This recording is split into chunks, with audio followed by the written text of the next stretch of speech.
Hello guys, for today's videos, magluluto tayo ng pinakbet. Ayan, nagsalang muna ako dyan ng palayok na may mantika. So, ilalagay na natin yung karne. Yan yung gagamitin natin pang sahog sa pinakbet. Lagyan natin ng konting asin, tapos takpan natin. Yan, pag medyo luto na yung karne, pwede na tayong maggisa. Yan, ilagay na natin yung bawang.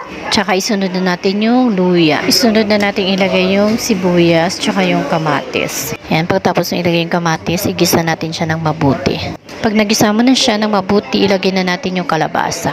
Takpan muna natin siya saglit. And buksan na natin, ilagay na natin yung kardis tsaka yung pulimengko, pampasarap sa pinakbet. Yan, sunod na natin ilagay yung sitaw.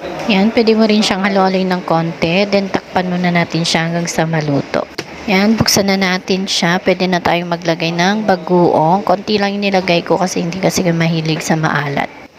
Yan, nalualoyin mo lang siya. Then, isunod mo natin ilagay yung bunga ng malunggay. Yan, nalualoy lang natin. Then, lagay na rin tayo ng tubig. Yung tubig pala na ginamit ko dyan, yung pinahugasan ko ng bigas. Yung sa may last na hugas na. Yan, takpan muna natin siya hanggang sa kumulo.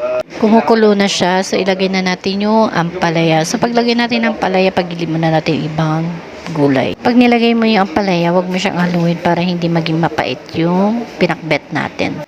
Yan, isunod na natin ilagay yung talong, palang, tsaka yung okra. So, minsan na natin siyang iluto.